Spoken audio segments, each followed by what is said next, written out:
The first time Mina heard the hum, she thought it was a refrigerator dying in the next apartment. A flat tone with a wobble in it like a throat that refused to clear. But her building in Shinkoiwa didn't hum at 4 in the morning, and her neighbors did not hold a single note for exactly 8 seconds, stop for 2, then begin again. The second time she heard it. The sound was not in her apartment, it was inside a cassette tape that should not have existed in 2025. The package had no return address, just a rubber stamp of a thread spool and a handwritten line, for those who cannot sleep. She nearly threw it away, then remembered the box under her bed, microphones, cables, a battered recorder. Mina was a sound archivist for museums, podcasts, anyone who wanted history to rustle softly in their ear. She had chased the creak of temple doors and the rasp of paper screens in empty shrines. She had recorded crows at dawn from the rail of a footbridge. She had never ignored a sound that wanted to be found. She pressed play, faint hiss, the warm cotton of analog noise, then a woman's voice, low, precise, the kind of voice that sits right by your ear. If you are hearing this, you have already followed it in your sleep. Do not tie the string unless you mean to keep your promise. 8 seconds of the hum, pure tone, almost comforting. 2 seconds of silence. Then something much more ordinary, the station chime used by little coastal lines all over Japan. 3 notes, rising, hopeful, clinging to the tail of that inhuman hum. Kurohama 407. A soft knock on wood, another 8-second hum. The cassette clicked off by itself. Mina did what she always did when a sound challenged her. She peeled it apart. She digitized the tape, watched the waveform roll in soft green.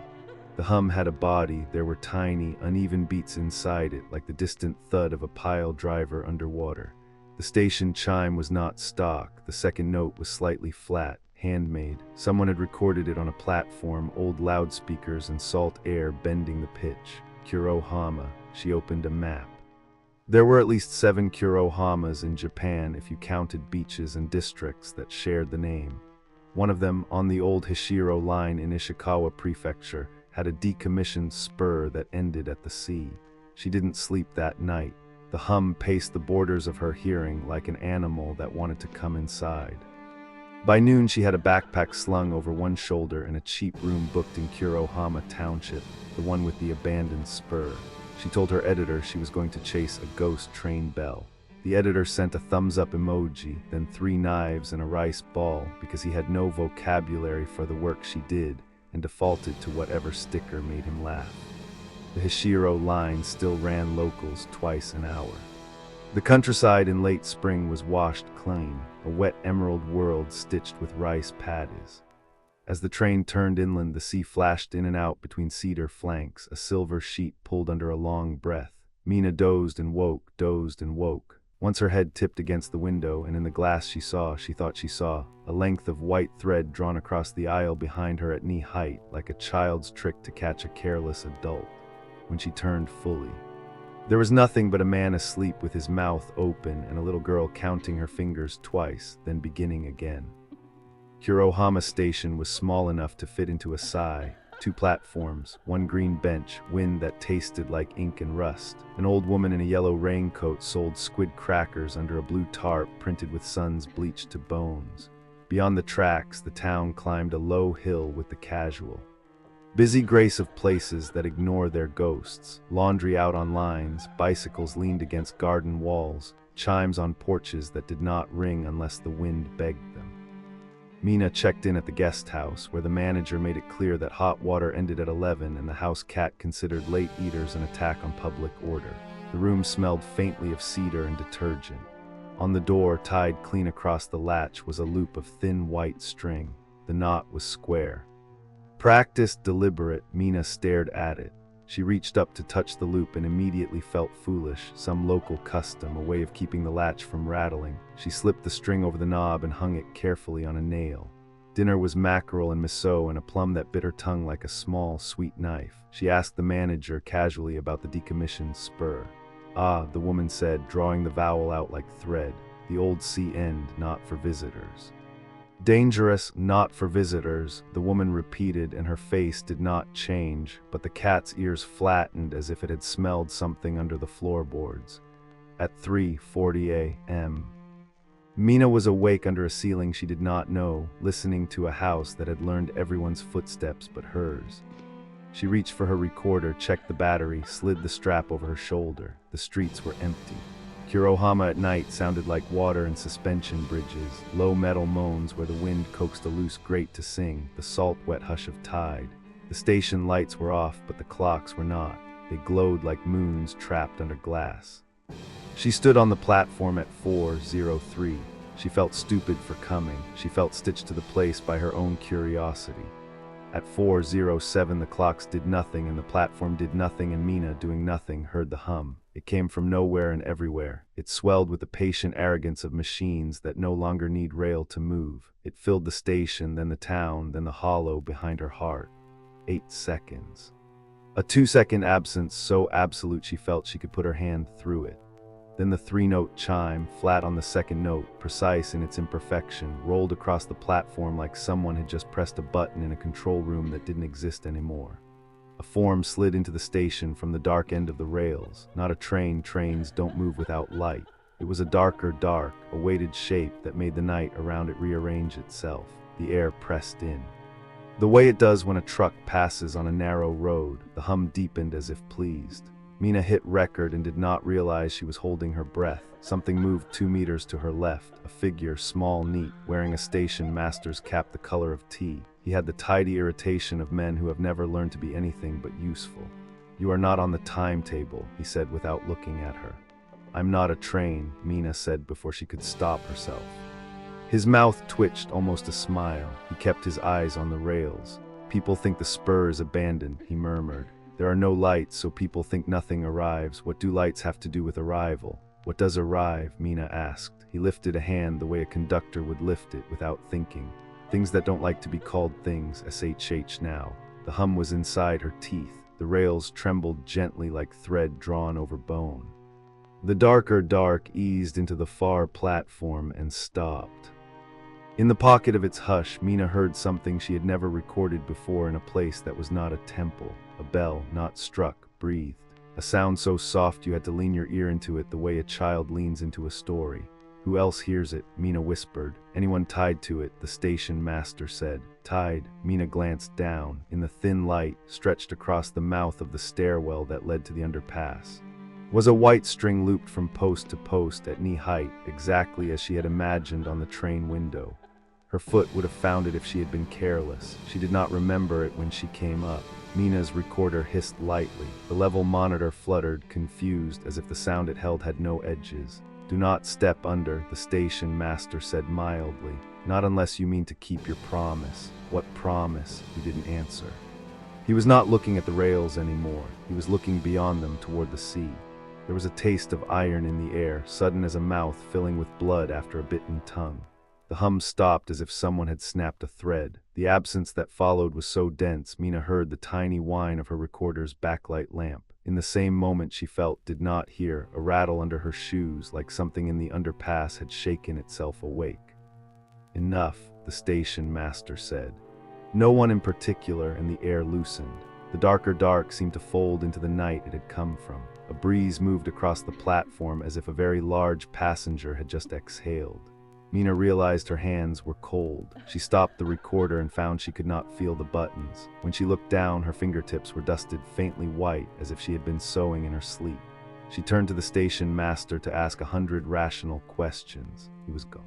There was only the poster of a festival that had not run for 3 years and the frayed station rope where children used to line up for excursions. The white string at the stairwell had a new knot in it, quick and clean, and on the knot someone had tucked a single hairpin. Mina did not touch it. Back in her room, she hung the recorder on the chair and sat on the floor, headphones over her ears, eyes shut. The hum was there, perfect and entire, when the bell breathed. Her skin pebbled as if cold air had walked across it on bare feet. But there was something else under the hum, faint, like a person speaking in the next room with their mouth too close to the wall. She filtered, she boosted, she carved away the low rumbles of the station and the high hiss of the tape itself. Gradually a pattern pressed through, not words, beats, 8-2-3, again, and under the pattern, so low it was almost a trick, the sound of something sliding through shallow water, stopping, sliding again. She slept at 7 in the morning with the headphones still on and dreamed something she had not dreamed since she was 8 years old. A woman walking beside her, close enough to feel warm through winter air, hand firm around her wrist. Her face was never visible. Mina could not force her dream to tilt, but the woman's sleeve was pale blue and smelled faintly of starch and oranges. The woman did not speak. She hummed 8 seconds at a time. And every time she stopped, all the sound of the street stopped with her: bird, bicycle, bell, leaf, until the hum began again. When Mina woke, her right wrist ached under a half-moon of red where a fingernail had pressed too hard. The loop of white string she had hung on the nail the night before now lay on the chair, tied across the headphones. The guesthouse manager was waiting for her at breakfast, hands folded, cat in her lap like an opinion. "You went to the station." The woman said. Mina didn't bother to deny it. "Don't go again," the woman said. "The second time you go somewhere in Kurohama, it is not the place that changes." Mina took a breath. "What is at the end of the spur?" "Water," the manager said, "and under the water a gate. Ask anyone over 60 and they will tell you there was no gate before the earthquake. Gates don't climb uphill usually." "The cassette," Mina said. "Someone sent." The cat sneezed explosively, dabbing at its nose with a paw. The manager took the cat's paw in hers and wiped it with a napkin like a priest staging a small domestic sacrament. "I don't know about cassettes," she said, "but the temple priest says the end of the spur is for promises and teeth." "Teeth." The woman made a face at the word as if she had bitten one by accident in her rice. "Things that want to come through need an offering. Once people threw coins, then fish.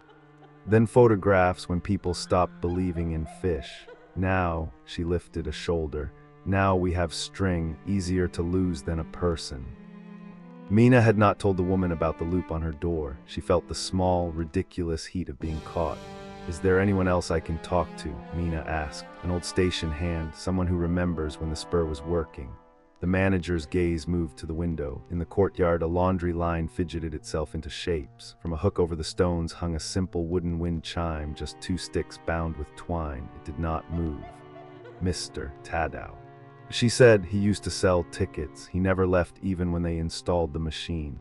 He sits at the seawall now and counts, I think. He will not tell you what he is counting, but he remembers with the part of the mind that doesn't like talking." "Where is he?" The woman gave directions so precise Mina suspected they were a ritual. "Past the blue net hung to dry, over the knee of road that remembers the wave, listen for kites. Turn where the air tastes of rusted ropes." Mina thanked her, bowed to the cat, who did not return the bow, and went. Kurohama by day did not look like a town with a hum problem.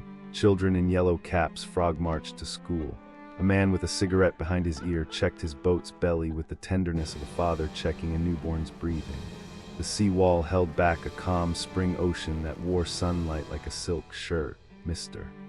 Tadao was where the manager said he would be, on a concrete step that had been made for people who do not intend to stand up quickly. He wore a station cap of a different decade and boots that had learned much about water. On his lap lay a loop of white string like the one on Mina's door, except his had been mended twice. "Good morning," Mina said, bowing. "Morning," he said. His voice had the rough courtesy of men who can set their politeness down like a toolbox and pick it up again when they need it. "You arrived on the 12/12 yesterday." Mina smiled despite herself. "I did. Not many come to arrive." He lifted the loop slightly. "You know what this is?" "A custom," Mina said. "A seal, a promise that you do not step," he said. "People like the feeling of being stopped by something they can laugh about. String will do it. We used to tie red, that was for blood, family, land. White is for washing, for funerals, for making things clean enough to forget." "And is the spur clean?" Mina asked. "Every night," he said, "and every night it remembers again." He did not look at her while he spoke. His eyes were on the line where sea met stone. There were paper strips tied to the railing at regular intervals, shied, lightning folded from washi, the kind you saw at shrines. These were cut from a cheaper paper and had weathered to a soft, gray obedience. Some had been replaced recently. Others had been left to learn the sea's handwriting. "You know the hum?" Mina asked. "Everyone knows the hum," he said. "Not everyone admits it, but they hum back in their sleep. When they wake there is thread on their shoe and they say, 'Ah, I tripped on a weed.'" "Who started it?" Mina said. "Who tied the first string?" Mr. Tadao laughed once short. "Earthquakes start things, people pretend they do." "What's under the water?" she said. "A mouth," he said simply. "Not a monster mouth, a door mouth, a hole that wants to be full." Mina waited. Patience was part of her job. If you kept silence long enough, it made a sound. And someone would try to fill it. "My grandson, mister," Tadao said at last. He used to kick the platform posts with his heel and count echoes. He was 4. He brought me the first string from his mother's sewing box and asked if he could make the underpass behave like a dog. I told him doors do not fetch. He tied it anyway, and the hum did not come for 3 nights. He thought he had trained the station. On the 4th night, the hum came with teeth. I found his shoe on the stair, only the shoe. He said it without drama. The consonants were clean as a street after rain. "I'm sorry," Mina said. Her own throat felt as if string had been laid across it. He nodded once in the polite way people nod when they have built a dam for their grief and do not want your kindness to crack it. Then he surprised her. He lifted his hand and drew in the air between them a slow, careful shape, a rectangle, a gate. Then a curve below it like the lip of a bowl. "The old map showed nothing," he said. "After the wave, the town came to the station steps with buckets and rope because we thought a pipe had broken. We heard water where the rails met the dark. We poured and nothing lowered. A priest said, 'Don't pour into a throat unless it belongs to a friend.' I said, 'What if the throat belongs to the town now?' He did not bless any of our string. What do people feed it now?" Mina asked quietly. He looked at her finally. His eyes were as clear as glass that had been washed and washed until it forgot how to be anything but transparent. Whatever they can afford to forget. When he said it, Mina's wrist ached again under that half-moon. She rubbed it, annoyed at herself, annoyed at the way a place could ask a question through your skin before it asked with words. She thanked him, bowed, and walked back through a town that felt slightly too neat, as if someone had ironed the sidewalks while she watched the sea. The guesthouse room smelled like clean cotton. The loop of string was no longer on her headphones. It was tied across the door again in a knot she had not made.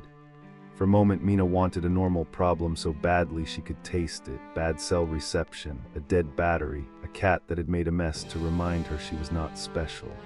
She took a shower and came out to find a new thing neatly laid on the chair, a hairpin, cheap black metal. The kind schoolgirls lose 3 at a time. Clipped to it with thread was a note the size of her palm. "Tie the door if you must leave at night. Do not step under unless you intend to return with something you can afford to lose." Why? Mina did not know any Ys in Kurohama. She put the pin in her pocket because of course she did. Then she lay down with the recorder on the pillow beside her. She told herself she would nap and not go anywhere at 4:07. At 3:58 she was standing in the station because she had walked there with the precise, obedient legs of someone going to work. The white string lay across the stair mouth like a vein. The platform lights were colder than before. The clock was a lidless eye. Mina pressed the headphones to her ears and heard nothing she could put in a file, a density and unsound like the texture of dark on dark. "I will only listen," she whispered. The station did not believe her. She did not entirely believe herself. The hum began like a breath held too long. 8 seconds. 2 seconds of absence that felt like a hand closing around her ankle under still water. 3 notes, second, 1 flat. The darker dark slid forward to the far platform and stopped, adjusting the weight of the night around it. The stairwell behind the string exhaled a cool smell of old stone and iron that had learned to taste salt. Mina's hand moved toward the knot without consulting her mind.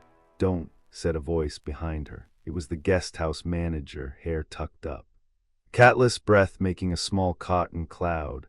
"I have to know what it is," Mina said, hating how thin her voice sounded. "You will," the woman said. "The question is what it will know about you." Mina looked down at the knot. The hairpin lay like a full stop tucked into the bow. The loop would slip easily if she wanted it to. The night leaned in kindly as if it would catch her if she fell. "What do people bring back if they come back?" Mina asked. The manager's mouth made a shape that was not a smile. Sometimes a bell note in the head you cannot shake. Sometimes a name you have not had since you were small. Sometimes the knowledge that the person who tied the string for you was not someone you should have trusted. Mina thought of her dream woman with the pale blue sleeve, the hum 8 seconds at a time, the firm grip that left a nail in her skin. She thought of forgetting and of the luxury of never having to. The station master, there and not there, lifted his hand in that gentle conductor's way. The hum swelled, pleased. Mina put her fingers on the knot. The woman made a sound that was not a protest, but a blessing for fools. The loop slid free as cleanly as a sleeve. Mina stepped under the string and went down. Mina's steps were slow, deliberate, but she knew deep down that there was no real choice anymore. The knot had unraveled in her fingers like a secret she had known all along but only dared to face when it was too late. The sound of the hum in her ears was both distant and intimate, like the song of something long forgotten but never truly gone. Her feet carried her to the edge of the platform where the string had once crossed, and the air felt different, thick with a pressure she couldn't shake off. She had walked under the loop, and now it felt like the town itself had stitched itself around her, tightening with every second. The platform was as silent as before, but the hum was not gone. It swirled beneath the surface of the air, curling through the cracks in the station. Folds of the empty benches. She closed her eyes for a moment, listening carefully. 8 seconds, a pause, and the faint chime echoed again, unnervingly perfect, as if the sound had always been here, waiting for her to acknowledge it. When she opened her eyes, there was no longer just the hum. There was a figure standing at the far end of the platform. The figure was not like the station master. It wasn't a man who had grown old under the weight of waiting. It was something much older. A woman, tall and gaunt, her back slightly curved as if the years had made her spine a slow river of decay. She wore a heavy black cloak, the hem frayed and stained with the salt of the sea. Her hair was white as snow, tangled and hung in thick, wild clumps like an underwater plant swaying in the tide. Mina instinctively stepped back, her heart racing, but her feet were heavy. The hum deepened inside her chest, filling the hollow spaces that had once been filled with curiosity and doubt. She wanted to scream, but her voice was trapped, locked away behind the tremors in her throat. The woman lifted a finger, pointing at her in silence. No words came, just the slow and deliberate rise and fall of her chest. She was waiting for Mina to do something. Mina's eyes flickered to the ground and then to the woman's outstretched hand. There, lying at the woman's feet, was the familiar knot of white string, tied in the exact same way that Mina had seen it tied across the stairwell. She could feel her pulse quicken as the air seemed to hold its breath. "Who are you?" Mina's voice cracked, hoarse with the weight of the question. The woman did not answer immediately. She reached down, picking up the string and holding it out toward Mina. Her eyes, cold and distant, flickered with something ancient and unsettling, as if they had witnessed more than Mina could ever comprehend. "The promise is complete," the woman said, her voice a rasp like wind through dry leaves. "But promises are like doors, and doors are never meant to be opened by the uninvited." Mina's hand trembled as it reached for the string, and the moment her fingers brushed against it, a wave of memories surged through her. She saw flashes, images of a dark, unfamiliar place, of strange faces, of shadows that moved without form. She saw a woman, a mother, her face hidden behind a painted grin, reaching out toward her, always just out of reach. With a shock, Mina realized the woman she had been seeing in her dreams was not just a specter of the past. She was a part of the town, part of the very fabric that held Kurohama together. The hum, the string, the knot, it was all part of a ritual, a cycle that bound the living to the forgotten, the past to the present. Kurohama was not just a place, it was a doorway. "What is it that you want from me?" Mina asked, her voice barely above a whisper. Her hands still trembling from the connection she felt to the string. The woman's lips curled into a faint, almost imperceptible smile.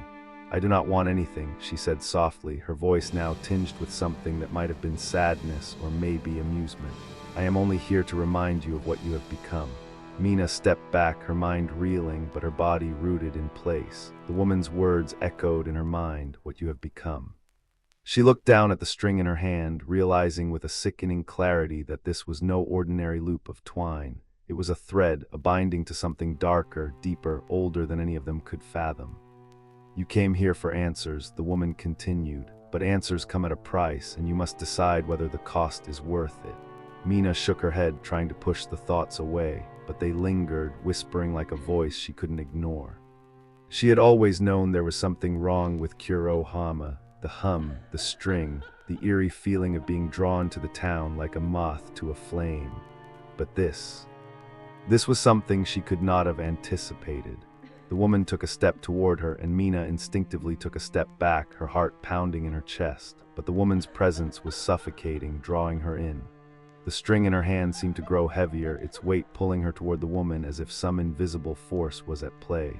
"Take it," the woman urged, her voice now a low, insistent murmur. Take the string and you will understand. Take the promise, and you will see what others do not. The string in Mina's hand grew warmer, almost alive, pulsing with an energy she could feel in her very bones. She wanted to refuse, to throw it away, to run, but something deeper within her knew that to refuse would be to betray a part of herself she had already lost. She held the string closer, feeling the pressure of the woman's gaze upon her. Her mind screamed for her to stop, but her body was no longer her own. She stepped forward, her fingers closing around the string, and the moment she did, the platform around her seemed to shift. The world bent, and time itself seemed to warp, as if the town had exhaled in a collective breath. She saw flashes, distorted images of faces, both familiar and alien, of hands reaching toward her from within the darkness of the underpass. The hum surged, filling her ears, and then silence. When Mina opened her eyes, the woman was gone, the platform was empty. And the station was still, but the string remained tied to her wrist like a brand, and in her chest the hum still echoed, a constant thrum beneath her ribs. She had accepted the promise, and now Kurohama would accept hers. Mina stood alone in the eerie stillness of Kurohama Station, her pulse thudding in her ears. The string, now wrapped tightly around her wrist, seemed to pulse with life, as though it were attuned to her heartbeat. She felt a strange heaviness in her chest, as if something had shifted deep inside her. The town was silent, too silent. The kind of quiet that presses in on you, makes every footstep feel too loud, every breath too harsh. The station, the street, the sea, they all seemed to have faded into the background, leaving only her and the string. She looked around, half expecting to see the woman with the wild hair, the one who had given her the thread, but there was no sign of her. No sign of anyone. As Mina took a hesitant step forward, the air around her seemed to shift again, almost imperceptibly. It was as if the very atmosphere was bending, holding its breath. Her eyes flitted nervously across the platform, but there was no movement, no sign of life. A chill ran through her. The string seemed to tighten on her wrist, a subtle pressure that sent a shiver down her spine. She reached up to touch it, but the moment her fingers brushed the twine, a low, rumbling hum vibrated in her chest. It was the same hum, the one she had heard before, only now it felt different. It was closer, almost suffocating, as though it were inside her, wrapping around her heart like the string. Mina staggered back, her breath quickening. She had known something was wrong when she accepted the string, but this felt like more than just an ominous sign. It felt like a reckoning. The hum grew louder, and then, as if summoned by her fear, something moved in the shadows at the far end of the platform. Her heart skipped a beat. The figure was back, but this time it wasn't just a shadow. It was the woman, her wild hair glowing faintly, her eyes wide and hollow, staring right at Mina. She moved toward her, slow but deliberate, her feet barely touching the ground as if she were floating. Her fingers twitched, and Mina instinctively took a step back. "You have come far enough," the woman's voice echoed in the silence. It was distorted like an old recording, the words warped by time and distance. "Now you will know what it means to walk with the hum."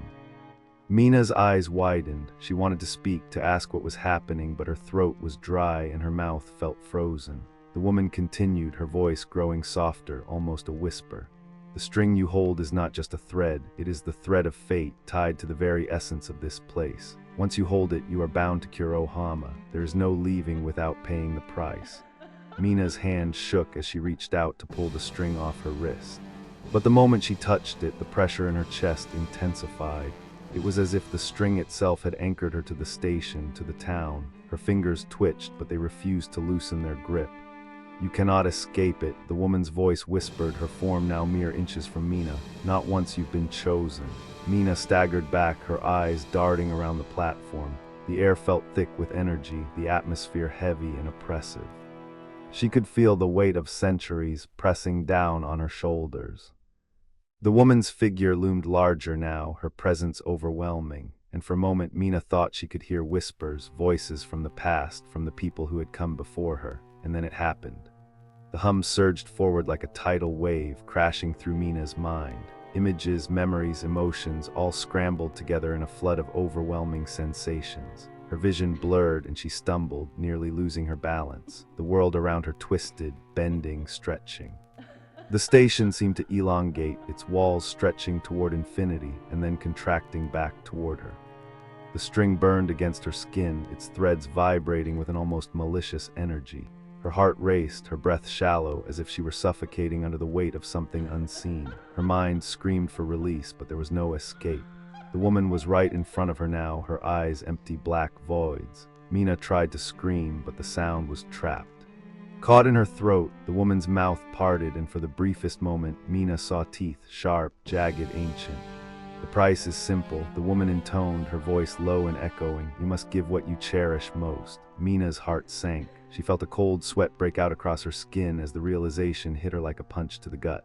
The price, the cost, was not just her body or her soul. It was her very existence, her connection to the world she had known. "You will remain here," the woman continued, her form now flickering like a fading flame.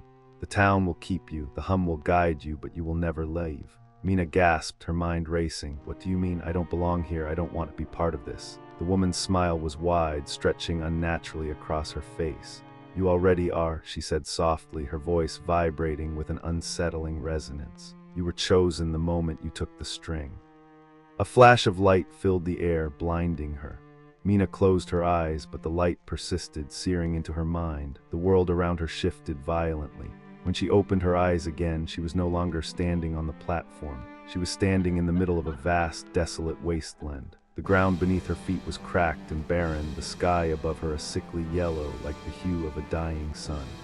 In the distance, she saw the outline of the town, but it was distorted, twisted as if seen through a warped mirror. The hum was louder now, a constant, pulsating sound that seemed to come from everywhere and nowhere at once. It echoed in her mind, in her chest, in her bones. She felt the string tighten around her wrist, pulling her toward the town. "No, no," Mina screamed, but her voice was lost in the hum, swallowed by the emptiness that stretched out before her. She could feel it. She was being drawn in, pulled toward the town that now felt more like a prison than a home. The woman's voice whispered in her ear once more, the words indistinct but unmistakable. "The hum will never let you go." And then everything went black. Mina's body jerked awake, the world rushing back to her in a chaotic flood. She gasped for air, her lungs burning as if she had been drowning. Her hands shot out, gripping the sides of what felt like a hard, cold floor. The hum was gone, but its absence was just as deafening. Her head spun and her vision was blurry, as if she were emerging from deep water. Slowly, she pulled herself to a sitting position, her body shaking. She was no longer in the wasteland. The ground beneath her was familiar, solid. She was back in Kurohama station, but everything was different. The platform looked older, more worn, the paint on the walls chipped, the signs half faded. The air felt heavier, colder, as if the station itself had aged years in an instant. Mina looked around, confusion mounting. The woman, the dark figure she had seen in the vision, was nowhere to be found. But there was something else in the air now. Something she couldn't quite place. A presence, cold and ancient, hovering just at the edges of her awareness. She stood, her legs unsteady, and took a cautious step forward. The string around her wrist seemed to burn where it touched her skin, its weight a constant reminder of the promise she had made. She could feel it pulling at her, a tether she could not escape. The platform was completely silent now. There were no trains, no distant voices. No sound of the sea, just the hum of her own heartbeat in her ears. She moved forward, each step feeling like a violation of some unspoken law of the town. The town that now seemed to be shifting, breathing around her like a living thing with a mind of its own. Her eyes darted to the old clock on the wall. It was frozen at 4:07, her breath caught in her throat. The time, it was the same time she had heard the hum for the first time. Time she had been drawn into this nightmare. Mina's hands trembled as she reached into her bag, fumbling for her recorder. She needed to understand what was happening. She needed to know if the string had changed something, if it had unlocked something deep within her. She pressed the record button, holding the device up to the air. For a moment, all she could hear was static, but then just beneath the crackling sound, a faint whisper. It was familiar, the same hum, but it was softer now. Less intense, as if it was no longer a force of nature, but a presence she could control. The hum swelled slightly, then paused just like it had before. Mina's heart raced. She hadn't imagined it. It was here, it was real, and it was calling to her. Suddenly, the silence was broken by footsteps, slow, deliberate steps, the sound echoing off the walls of the station. Mina froze, the hairs on the back of her neck standing on end. She wasn't alone. From the shadows at the far end of the platform, a figure emerged. It was a man, but not one she recognized. His face was pale, gaunt, his eyes sunken into his skull. He wore an old-fashioned station master's uniform, its fabric threadbare and faded with age. His footsteps were heavy, like the weight of years had settled into them, but there was no mistaking the way he moved. He was walking toward her with purpose. "Who are you?" Mina asked, her voice shaky. The man didn't answer at first. He just kept walking toward her, his steps echoing louder with each passing moment. The closer he got, the more Mina could feel the hum beneath her skin, resonating with the man's presence. He was part of it, part of the town, part of the curse that had woven itself into every fiber of Kurohama. When he finally stopped in front of her, he tilted his head slightly, as if examining her, his sunken eyes narrowing. There was something unsettling about him, something ancient and unknowable, as if he had been here before the station was built, before the town even existed. "You've crossed the threshold," the man said, his voice low and gravelly. "Now you are bound to the town. You cannot leave until the hum has claimed its price." Mina swallowed, fear creeping up her spine. "What do you mean, what price?" The man stepped closer, his presence suffocating. "The town's price is not always what you expect. Sometimes it takes a part of you that you don't even know you've given." He raised a hand, and Mina recoiled instinctively, but the man didn't touch her. Instead, he pointed at the string wrapped around her wrist. "Do you understand now?" he asked, his voice filled with a twisted kind of pity. "The string is not just a thread, it is the town's connection to you. Every time you pull away, it tightens. Every time you try to leave, it will draw you back." Mina's stomach churned. She had known something was wrong, but now it was clearer than ever. The town, the hum, it wasn't just part of the land. It had become part of her, part of the very air she breathed. She had walked into Kurohama, and now Kurohama had walked into her. "I didn't want this," she whispered, her voice breaking. "I didn't want any of this." The man's face twisted into something that might have been a smile, but it was too wide, too empty to be comforting. "Wanting doesn't matter," he said, his voice cold. "What matters is what you are willing to give to get out." Mina stared at the string. The weight of it was suffocating, pressing against her wrist like a mark of ownership. The hum pulsed around her, growing stronger with each passing moment. She had been right to fear it, right to feel like the town was a living thing, but she had never imagined it would take this much from her. Her thoughts spun wildly. Was there any way to break free? Could she sever the string? Erase the hum from her life forever. The woman, the shadow figure, had told her she was bound to the town now, but did that mean it would claim her soul or just her body? Was she already lost? "Is there a way to break the cycle?" Mina asked, desperation creeping into her voice. The man's gaze softened just for a moment. Then he spoke in a tone that was almost sympathetic. "The only way to break the cycle is to face the hum, but to do that you must understand the hum's true nature." "What is it?" Mina asked. The man's eyes glinted, the hint of something far darker in them now. "The hum is not just sound, and it is not just a curse. It is the keeper of all the town's forgotten secrets, every sorrow, every regret. It is the manifestation of what people leave behind, what they bury deep in their hearts and refuse to face." Mina felt the weight of his words settle over her like a shroud. The hum was not just a sound, it was a reflection of her own fears, her own unspoken pain. It had drawn her in just as it had drawn everyone before her. The town was not just a place, it was a mirror, reflecting the darkest parts of the people who came to it.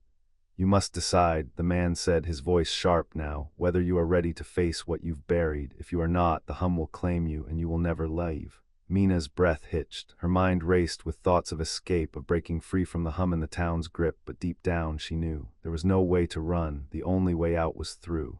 And with that thought, the ground beneath her feet seemed to shift, as if the town itself had made up its mind about her.